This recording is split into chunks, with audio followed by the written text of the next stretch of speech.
Welcome back to Briefing with the Chief. I'm your host, Patrick Jordan. And there is a story that broke on Sunday that I decided to do today. And it's about elder parole and the release of a serial sexual predator in California. And it is picking up steam. It is picking up steam. But before I get into that, I wanted to talk a little bit about the sheriff or the president's address to Congress. I started this show in January, and I have addressed a few subjects that he nailed in his speech. He talked about the reduction of fentanyl overdose, and he talked about the reduction of homicides in our country. And my first two shows on Briefing with the Chief on YouTube were there. So I'd like you to go back to my show, YouTube, at Briefing with the Chief, and check it out, where I talk about those two issues that he hit.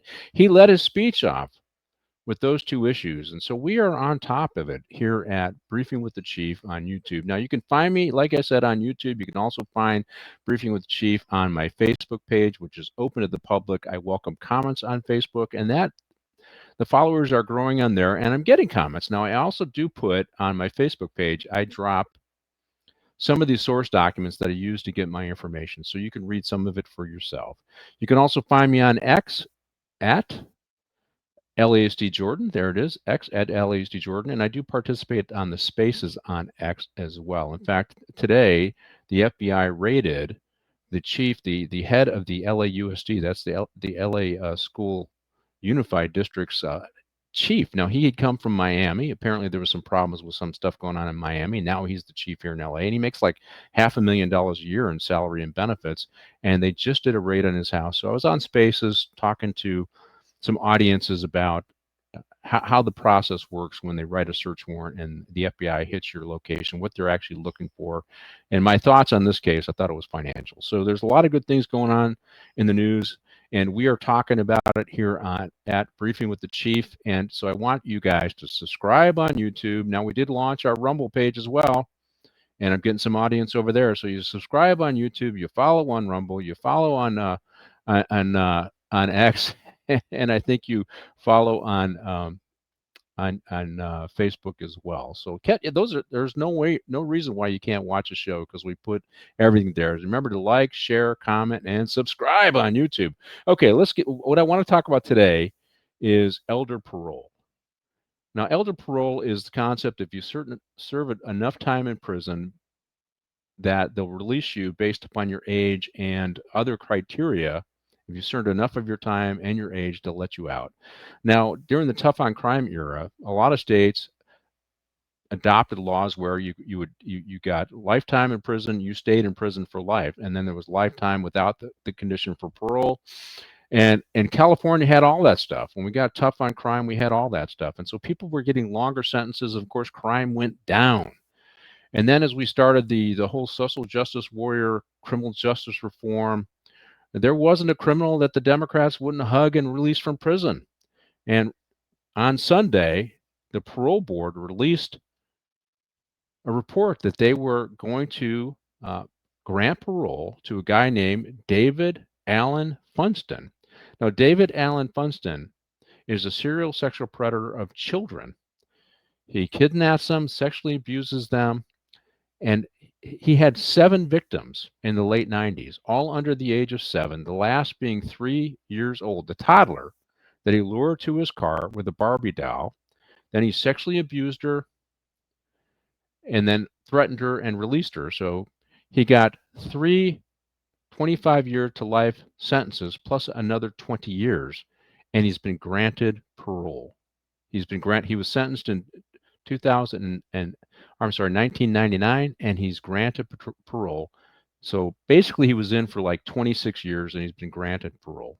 That is outrageous. That is outrageous. And this story has picked up steam. But let's go with the video to bring you up to speed on the story.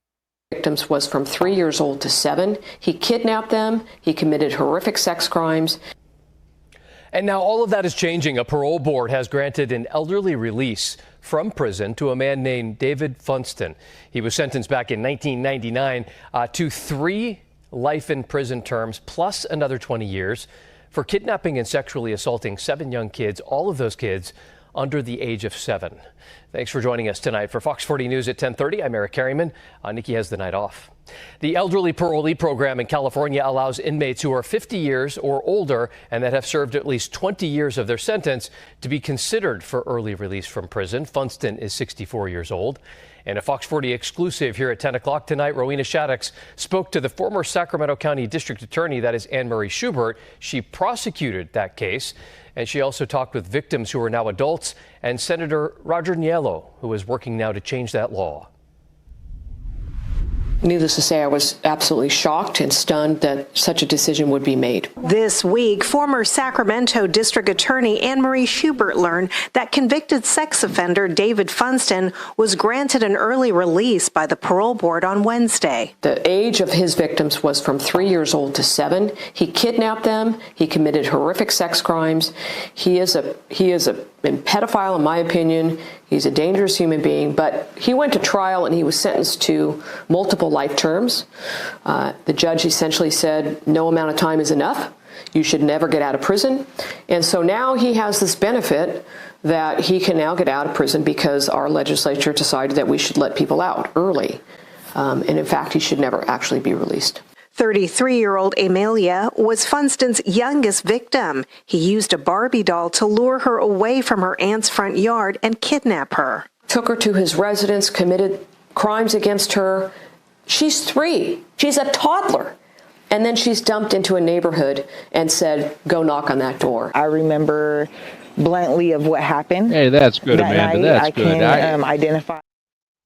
So this is outrageous. This is now she said the legislature passed the law, but our governor who's running for president signed that law.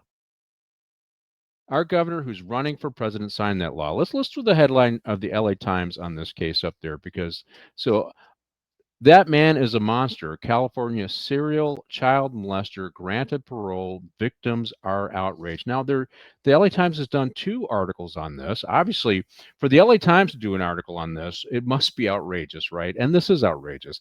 But he's not the only victim. But let me talk a little bit more about this case. As you heard, that's what the judge said. The monster parents fear the most.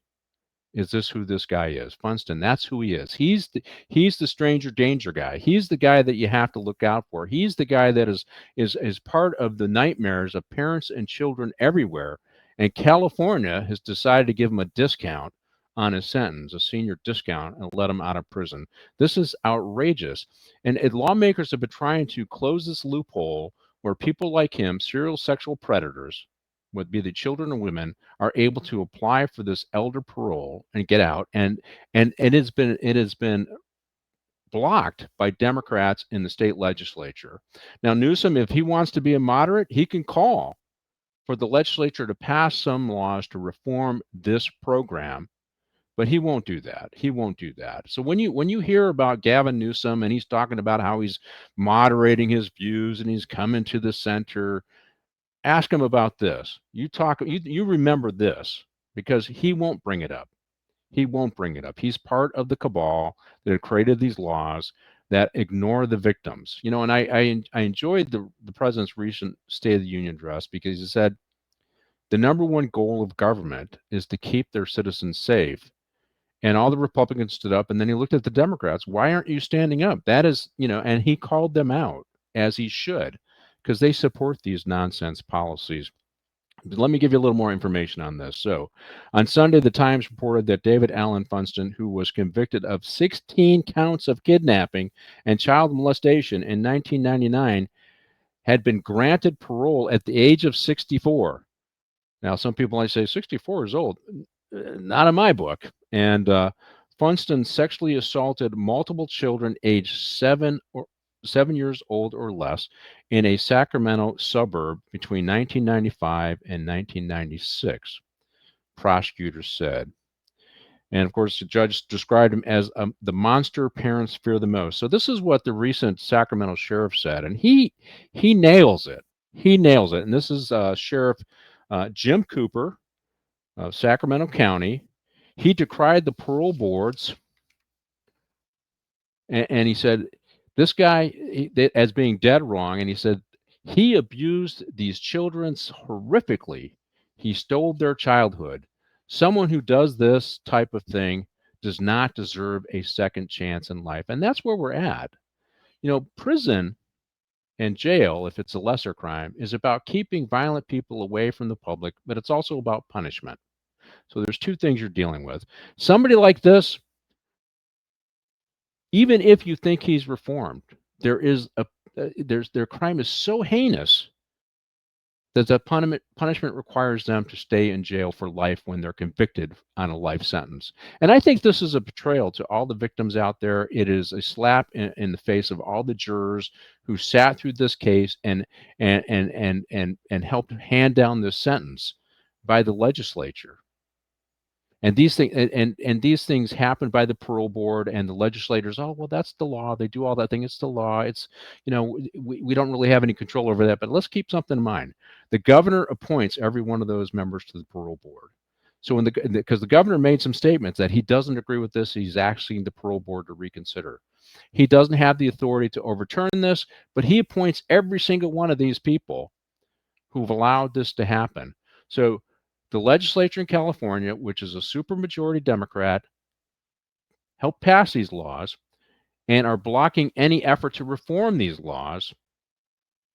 And then the governor appoints the people to the parole board that allows these people out, allows a sexual serial predator who targets children out of prison. This, when we talk about California, we're talking about competency and capability in terms of executing their duties. I can add to them a lack of empathy for the citizens who live in the state and the victims who have suffered the most under our most violent criminals, that they have no empathy for them. And this particular case shows that. A spokesman for Gavin Newsom said Tuesday that the governor did not agree with the parole decision and asked the parole board to review it again. The governor does not have the authority to overturn the decision. The gentleman in particular committed absolutely heinous crimes. This is a state senator who says this, and who represents the area up where Funston committed his crimes on Friday. And he is putting forward a bill to reform this elder parole policy or laws that we have in California. And and his comment is, we need to reform it and stop these people from getting out of prison. And then they got a comment from a Democrat, same area, and she says, oh, well, we need to just give them more programming to assess them, give them more programming so they're safer. Funston was sentenced in 1999 to 3 consecutive life sentences, 25 years to life, and plus one sentence of 20 years and 8 months when the sexually violent predator program was established. The expectation was that the offenders like Funston would never be eligible for parole again. And yet here he is, he's getting out. So that's the LA Times article. But he's not the only one. He is not the only one. I got another case, because this will show you, I think, how broken California is. And then here's the case. This is the winter rapist recommended for parole under the state's elder parole hearing process. Israel Seja was convicted of 20 counts of forcible rape and other charges in 2020. And so this convicted rapist was recommended for elder parole last week by a two-commissioner panel at a parole hearing. The hearing took place virtually. In 1993, Seja married the victim's mother and began participating in bathing the victim, who was 11 years old. He began molesting her, and she was in fear of being removed from the home because she'd been molested previously by another man in this woman's life. They should put the mom in prison too, as far as I'm concerned. And so the child was afraid of being removed because that's what had happened before. She didn't want to be removed from her. So he used that knowledge of that situation and told her that she would be removed if she reported him, right? So she was sexually abused for many years. And then in 1999, she fainted at school. And they took her to the hospital, and she found out she was pregnant, and that the stepfather was the child's father, the baby's father. Then he pointed a gun at her. Later on, he pointed a gun at her and threatened her with a gun and pulled the trigger because he was jealous that she had eyes for a young man her own age. Go figure, right? So So he went to prison. He got sentenced for life prisons, or he got a sentence for 139 years. And he's the worst of the worst, and he is eligible under California's elder parole statute for early release because he's over 50 and he did at least 20 years of his sentence. Now let me talk about the law. So I'll give you some of the criteria so that you know what we're talking about. And now I did research on this, and I'll show you a map in a little bit on who has elder parole statutes, what states have them. And again, that was from the National Council for State Legislatures, becoming a good resource for me as I look around what's going on in the country. But the California Elder Parole Program allows inmates age 50 and older who have served at least 20 years of continuous incarceration to receive parole suitability hearings implemented to reduce prison population and costs. The program requires the Board of Parole Hearing to consider age, time served, and diminished physical conditioning as factors reducing future violent risks. So, here's my problem when we're talking about sexual predators, and we're going to get into some charts here in a little bit, is when I was investigating rape charges, and I looked into the issues of rape, only 1 in 7 rapes were reported. I'm confident that when it comes to children, those numbers are worse, maybe 1 in 15, much higher, meaning less are reported because lots of times there's the familial relationship, and we heard with Seja, the daughter was afraid of being removed from the home. So there's a lot of other reasons why a victim might not speak up, let alone their age, their delicate age, right? And so I don't believe all of these cases are being reported, which brings up, we'll get into some numbers here in a little bit. My concern that we're releasing these folks and we're crossing our fingers and we're just hoping they don't offend again, or in the Democrats' case, they hope they don't get caught again. Because here's the thing about this parole policy. I've seen the governor do this on several cases. They passed the law that allow people to get paroled that we really shouldn't be paroling. Then the board does it. There's a huge outrage. The governor demands the board look at it again. Sometimes they overturn it. Sometimes they don't. Instead of just reforming the law, so somebody like this guy who abused 7 children under the age of 7, the youngest being 3, wouldn't even come up for parole. That's what needs to happen, but they won't do it. And every time a Republican or even a Democrat who doesn't believe in this tries to get something through the Congress, our legislature here in California, they refuse to even let it come to the floor because they know if it comes to the floor, the Democrats will be forced to vote on it, and they don't want to do that. So they block it from coming to the floor. So eligibility, I just explained you eligibility, 50 years old, they must have served 20 years. Here's the exclusions. Now, this is important. Individual sentenced to death, life without the possibility of parole, or certain specific violent crimes specific to police officer murders are generally ineligible. Now, if you've been watching my show, I just did a show on the death penalty for pedophiles, right? And I talked about they're trying to pass a bill in California where youthful offenders who get life without possibility of parole will be eligible for this elder parole program. So not only will they not reform it and toughen it so we don't have these predators on the street, they're trying to expand it to a wider group of violent predators so they can release them too. That's what we got going on in California, and so we're a little out of it's a little out of control in California. And so as you hear this case, I really want you to spread the word on this case. Share this video and like it, and so that this will come up on the algorithms and other people can see it. But we're not the only ones doing this elder parole. So other states are doing it, but they have different criteria. Let's show up the map. If you look at this map, so like I said, this is the National Council of State Legislatures. So if you look at, there's one where they don't have any. So the blank states don't have any elder parole. So you get your sentence and you spend all your time there, right? You spend all your time inside. If you look at the green ones, this is if the person has a medical. So they're older and they have a medical problem. And that's probably about half the country. So for you to get an elder parole it has to be linked to some kind of medical issue that you might have. And you see a lot of compassionate releases. Bad guys get cancer in jail, they're going into hospice care, and they release them at that point. Clearly, they're not a threat to anybody, and they're going to die soon.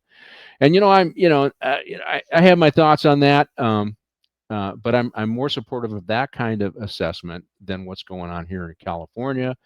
And then you look at the one blue marker there, and that is if just based on age. And then you look at the yellow ones, and they have criteria that are both based on medical, so they have compassionate release, as well as elder parole criteria. Now, here's the thing on many of the other states. Most other states, it's a much tougher criteria. You have to serve longer, and you have to be older before you'll be considered for elder parole. A lot of them are 60 to 65. Now, when you look at some of the data, older people generally age out of committing crime, and that is the theory that they're using in California and they're using around the country.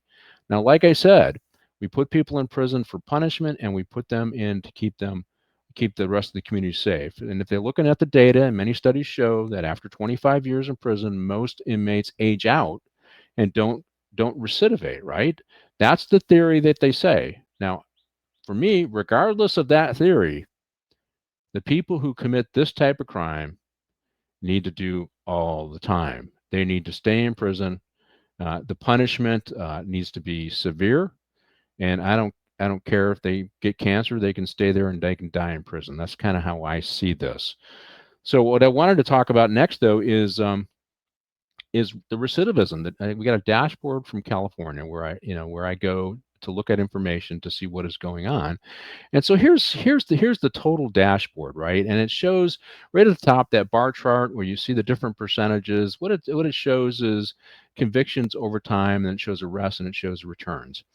And this is so of the people released from state prison, you can see the percentages over time. They've decreased. Now, there's some issues with this, is because they've changed many of the laws. They decriminalized many of the laws, and that basically for the state, anybody who's been arrested and convicted and returned to state prison is what they call a recidivism rate. So everybody has a different definition of recidivism, and the state uses the one that is most generous in evaluating their performance, but I don't think it's most accurate when we come to public safety, right? And so you look at that bar chart, you can see that it's pretty high. And here's the next one, and so here's the conviction rate, so a little wider snapshot of that. And you can see, so in 2008, 2009, so this goes by fiscal years, it's nearly 50%, and it creeps up into 2011, 2012, and then it drops precipitously. And if you notice, in 2014, it generally stabilizes and goes down. That's when we passed Prop 47, and we essentially reduced the penalties on a bunch of crimes. And we made it difficult to prosecute people and arrest people with our Soros-funded DA. So it is expected that these numbers will go down, and they'll say it's because of programming in the jails and other things in the prisons, but no, it's because we've changed our laws so people aren't going back to state prison. Now, if you look at, here's the one that I think is most important, and that is arrests. So this is people who are arrested within 3 years after getting released from prison. So if you look at prior to all the reforms, we were at about 75%, pretty consistent, right? 75% of those convicts who were released from prison on parole were rearrested within 3 years.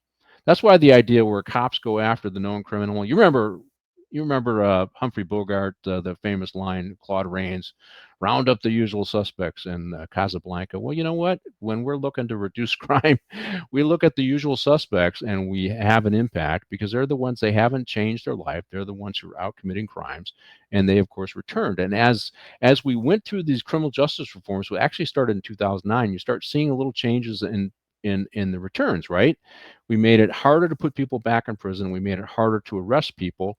And you see it drop about 10 points, and it's kind of pretty much stayed there until 2020. Now, my problem with this chart is 2026, and the state of California doesn't have accurate information or up-to-date information on their dashboard, which makes it really hard to decide whether the policy is good or bad. But based on this, I say it's bad. 64% return to prison within or get rearrested within 3 years. And then there's the return rate. Now, if you look at the return rate, this is how many people return to state prison. And you look at, this is the result of all the criminal justice reform. It's not like these people aren't committing crime anymore. What they did is they said any nonviolent crimes will now be housed in county jails. So, and this is return to state prison. So they'll tout this number, only 17% of those released return to state prison. Well, they changed the laws so that nonviolent felons will now be housed in county jails, right? That's why the arrest one is so important, because you show that they haven't really changed very much. They just changed where they're being housed at once they committed crimes, right? And then we have other programs that make it really hard to arrest bad guys. And what they're doing is they're giving programmings in the jails, and they're saying that these programmings are very effective. Now, here's my background. I ran the programming in the LA County jail system, the largest jail system in the country, for about 2.5 years. I got really invested in the different types of program. I was the dean of the school for all the inmates who went to school, like they went to high school. We didn't have a truancy problem when we had high school and jail. They all went to class. But you can throw that back up there, Amanda, that chart back up there, and I'll explain it. So we had academic ones where you can pursue academics. We had career technical training where you could get how to do masonry, how to do carpentry, how to become a painter, different types of skill sets that would allow you that if you were of a mind, you could go out. Now, this, again, the data is only for fiscal year 2018, 2019. But look at the last number. This is the key part. Now, the last one on this one is called cognitive behavioral therapy programs. That is the gold standard. If you give them cognitive behavioral therapy programs, it's determined that they would likely succeed better than those who don't. But even still, even after getting this type of programming, according to this chart, 61% getting the gold standard programming, 61% still were rearrested in 3 years. Now, I'm a supporter of programming. I believe that we have to do it, but I believe that the success on this program is incremental. And I think these numbers show that here. You show the most valuable program they have, and it's only an incremental improvement against the other programs that they give, which are educational and are trade related. You can take that down. So even with the best possible programming that they can give, you're only going to get incremental success. But what they're doing is they give them all the programming, and then the board looks at, oh, they got all the programming, and they didn't cause any problems in jail. So now we can let them out. We can cross our finger and hope that they don't do anything wrong in public. So this is where I question. I am not confident that California, which has failed at the homeless problem, I'm not confident that California, which lost over $20 billion in benefits for unemployed workers, I'm not confident that this governor and his administration, rift with corruption and rift with incompetency, is actually doing a good job on these programs. When I've been asked by people like the MacArthur Foundation and the Vera Foundation who push all this stuff, because I used to be somebody that they come to and ask questions, what should we be focused on? I'd say you ought to be focusing on an auditing program to make sure there's a quality assurance element to all of these programs in prison, because it does not appear you're getting the benefit that you're promising to the public, and that is shameful. We shouldn't be doing that. So this is I got one more chart I really want to talk to you about, and this is the criteria they looked at, and it's called let's see here, it's called their historical past. So they look at their past. So it's HCRs, what they look at, these different criterias, and these are the criterias that they'll look at to determine whether somebody should be on parole. Now, if you look at now, I've talked about cognitive behavioral therapy programs, and really what that is it talks, keep this chart up for a little bit, Amanda, because I'm going to read off it, but cognitive behavioral therapy programs, the one that I used the most was thinking for a change. So it causes the prisoner to think about the situation they're in, that they're hanging out with their buddies who are involved in bad stuff, and they, you get out of prison, they show up at your house, hey, let's go out for a beer. That's a situation for that inmate, for that guy who's been released, that parolee. And he's got to get the courage to say, no, I can't hang out with you guys, right? So you put him in these situational scenarios, and you want to get him to think for a change. I've hung out with these guys before. All I do is get in trouble with these guys. I should not be hanging out with these guys now, right? So it looks at this stuff from a historical perspective. It looks at what's going on in the present, this HCR 20, and it looks at the risk assessment of them currently as they're evaluating the person should be released or not. So they'll look at the previous violence, they'll look at violence as a youth offender, they'll look at the relationship instability. So do you have a family environment? Do you have a relation? Did you have good relationships in the past, and will you have them in the future? So what was the instability? Did you have employment problems? A lot of this goes along with what they call criminogenic factors. There's usually 8 criminogenic factors. The top ones are, impulsiveness, criminal thinking, a sense of entitlement, and then hanging out with people that have all those other 3 things, right? Those are the big drivers of criminality. And then other things are like employment, drug use, education, things like that. There were lower tier ones. And so when they look at this historical perspective, is they're looking at those criminogenic needs or those criminogenic factors. Substance abuse is there, obviously mental health illness, psychopathy. Do you have concern for others, right? They evaluate those kind of things, personality disorders, early maladjustment, and prior supervision failures. So how do you react in school when somebody tries to discipline you? How do you react to a parent who's just trying to do common sense parenting? They look at all that in the past, and how is that reflected, of course, in your criminal record? Now, the things that they'll look at the present is lacks insight. Does the person lack insight in what they're doing? Like I just explained it. If you're challenged with the situation, do you see the insight of what the missteps could be moving forward? Do you recognize that? And do they have a negative attitude? So this is one where they owe me, impulsiveness, I deserve this. That's kind of a negative attitude. A positive attitude is I'm going to go out there and work hard and do what's necessary so that I can make something of myself. That's a positive attitude. But a negative attitude is I'm here because of somebody else. I'm here because they did this to me. That's a negative attitude. And so they'll look at that at a present. Active symptoms of major mental illness. Is there some mental illness that is driving their criminality? Impulsivity, I just mentioned that, and unresponsive to treatment. So you go through all this program and it doesn't do you any good. Now there's a lot of manipulative people in prison and jail, and they learn when they go to these programs what to say and how to say it so they can get out. That's the other problem.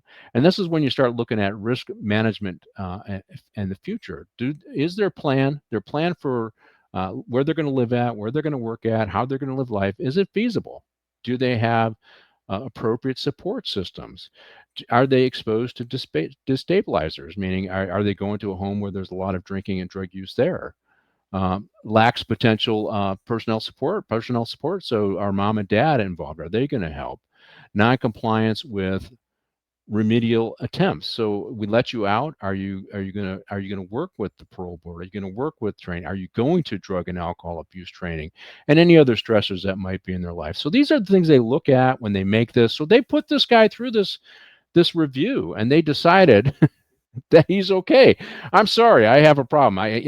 Knowing how the state acts and knowing how competent they are, I have a real problem with this. Rightly, the sheriff of Sacramento County and everybody else is calling it out.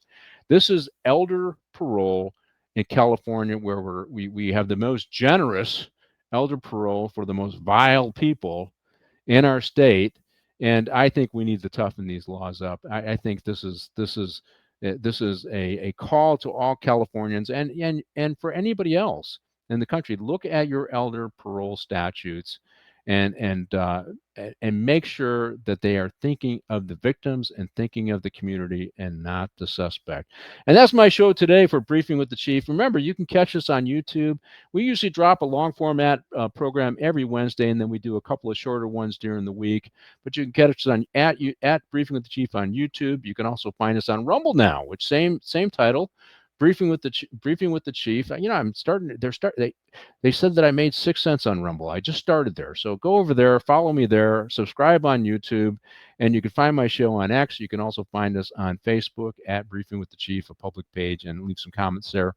Like I said, I also drop some resource material there so that you can see what's going on, where I get a lot of my stuff. And of course, you can find me at X at LESD Jordan. Hey, thank you again for joining me with Briefing on the Chief. Amanda, I think we are done, and you can take it away.